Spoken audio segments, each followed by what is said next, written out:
This is a response to I2I35's video, Evolutionists are Anti-Science. There seems to be an emerging theme in the creationist videos I've been seeing lately, and that's that they seldom actually have a point to make, which makes it somewhat difficult to rebut specifically.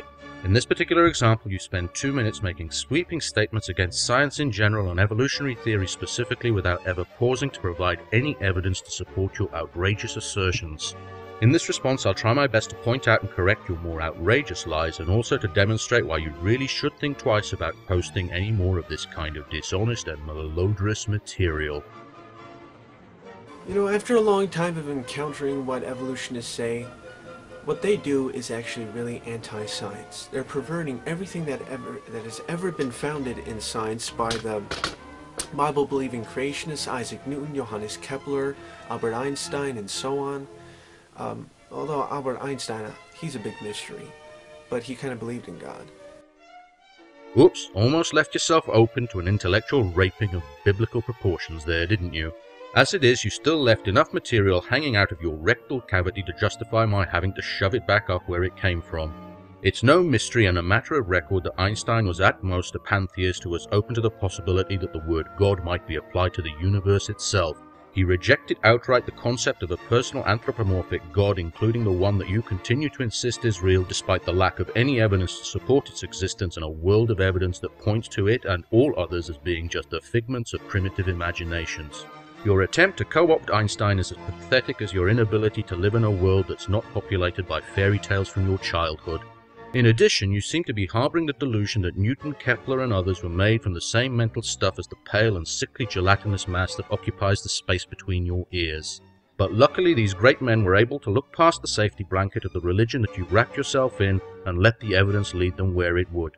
For them, God did it wasn't enough, and while some of them might have been inspired by the beliefs, they were certainly not satisfied by simply blindly accepting the patently ludicrous stories in your holy book that are purported to describe reality. Had they been of your mindset, they would have been happy to accept these simplistic fables and explanations, and humanity would have been left to fester in superstition and ignorance. Fortunately for us, when the evidence said otherwise, people like them had the character and fortitude to put aside these childish myths and fables, accept reality for what it was and not what they wanted it to be, and modify their beliefs accordingly, if not abandon them entirely. The simple fact of the matter is that these were great scientists not because of their religion but despite it, and your attempt to use them to bolster the crumbling edifice of your belief system smacks of nothing short of desperation.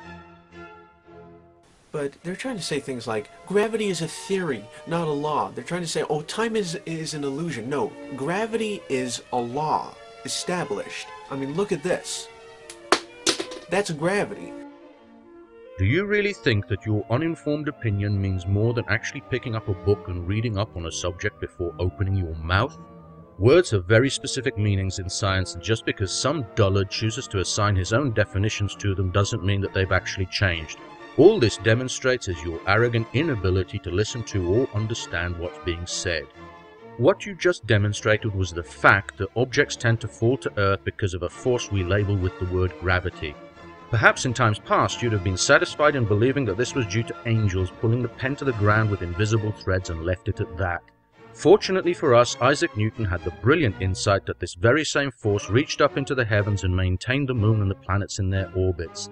Using his hypothesis that every object in the universe attracts every other, he demonstrated mathematically that this force obeyed the law that stated that it was invariably proportional to the product of the object's masses and the inverse of the square of the distance between them.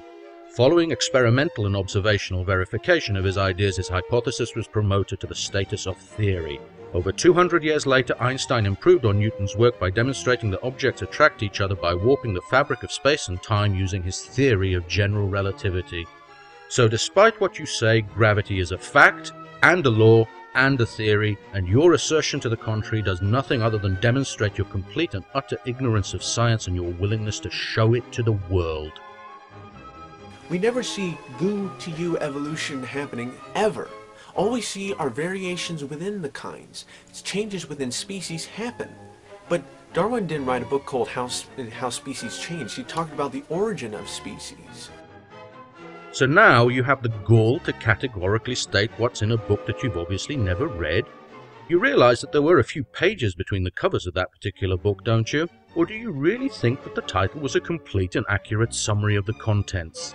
If you'd actually made an effort to read the work that you're so happy to dismiss out of hand, you'd have discovered that Darwin gave a highly detailed account of how species evolved based on the data that was available to him at the time, and made a number of predictions that were later verified by observation.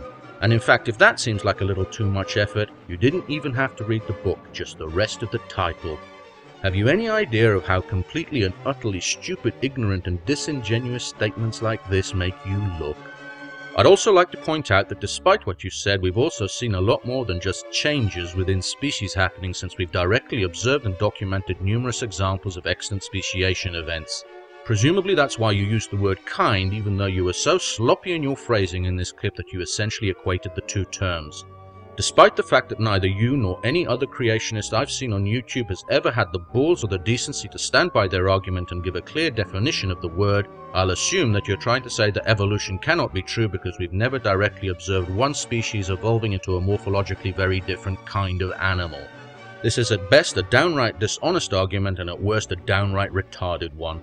According to evolutionary theory, morphological evolution of this extent occurs in timescales of hundreds of thousands to tens of millions of years, so your demand to see it happening in real time is tantamount to saying that you don't believe you have a girly hairstyle because you've never seen it growing before your eyes.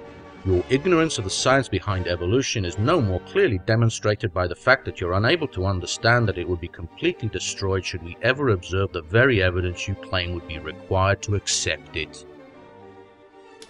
Darwinian evolution has been disproven over and over and over in the realm of real science, okay? And I don't like how evolutionists pervert all these scientific things and trying to say, oh no, it's a theory. Oh no, time is illusion. Time is what is happening right now.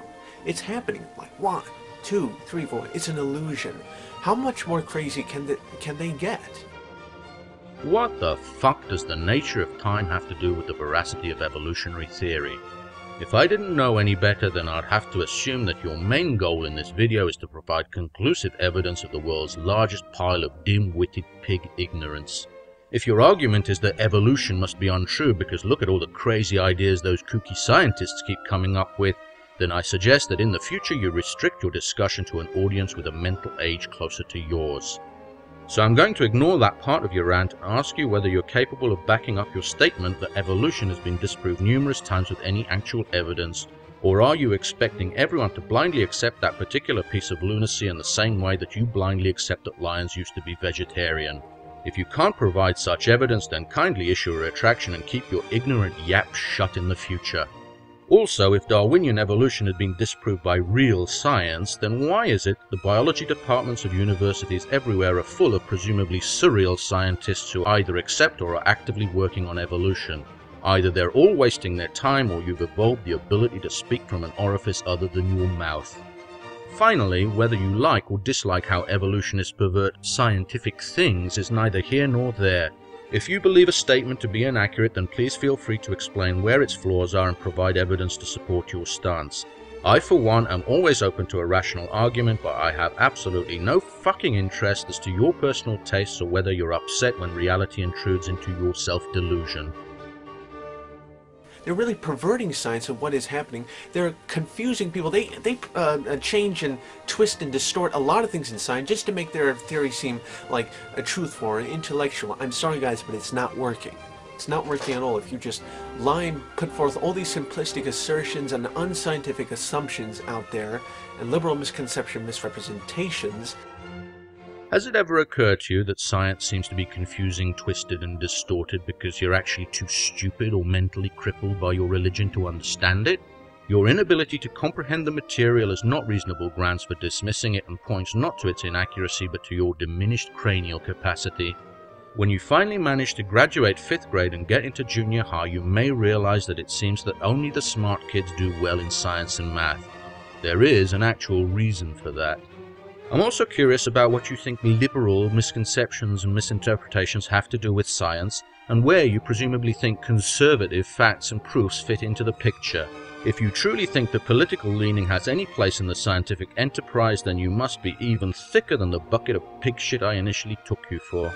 Finally, if you believe that evolutionary theory is based on nothing more than simplistic assertions and unscientific assumptions, then has it ever occurred to you that perhaps you've somehow missed something? And if it hasn't, then perhaps you can tell us why you feel justified in dismissing them out of hand. Can't you be more specific? If you can't, then I think we can safely conclude that you do know better and that you're just lying through your hypocritical teeth because you have no real arguments to make that can defend a position that is intellectually indefensible.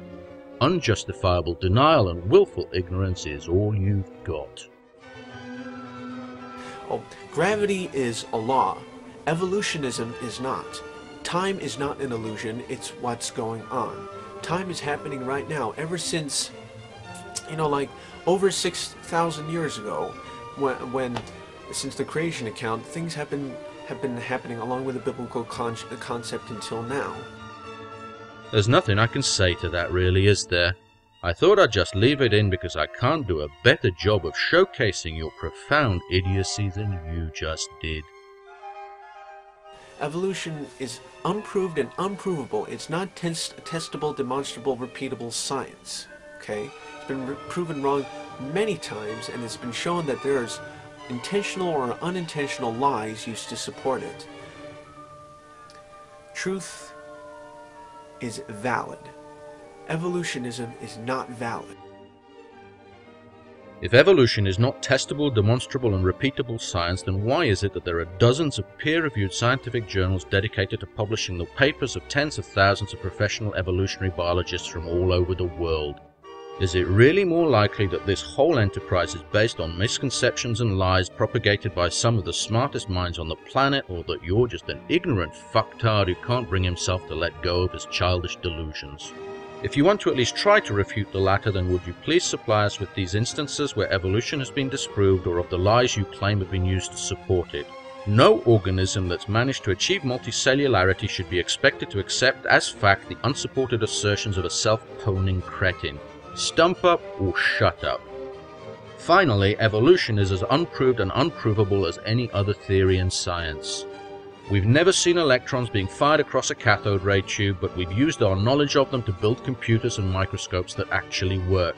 We've never seen the fabric of space-time being stretched by mass or velocity, but we've been able to use our knowledge to predict gravitational lensing and to know by how much to slow down the clocks on our GPS satellites. We've never seen two molecules reacting with each other, but we've been able to use our knowledge of it to synthesize fertilizer to feed the world and pharmaceuticals to cure our diseases. Similarly, we've never seen a fish evolve into an amphibian, but we've been able to use our knowledge of it to correctly predict where the fossils of these intermediates could be found, and that every single organism discovered since Darwin would fall neatly into the phylogenetic nested hierarchy of life. Evolutionary theory has been developed using the same scientific method and by individuals with the same dedication to discovering the truth as all the rest of modern science. The only reason you choose to deny it and the age of the Earth and none of the others is because they disagree with the fantastic fables written by primitive men in a primitive age that you have set your stock in, and not because there's a rational argument against them. I think you'll find it less torturous to give up on this lunacy as have the majority of Christians and find peace with your God in the knowledge that some parts of your book might not be literal. If you can't do that, then at least accept that your choice isn't rational and learn to live with it. But if you continue to insist on propping up your beliefs by attacking science with ignorance, then be prepared for a lifetime of embarrassment.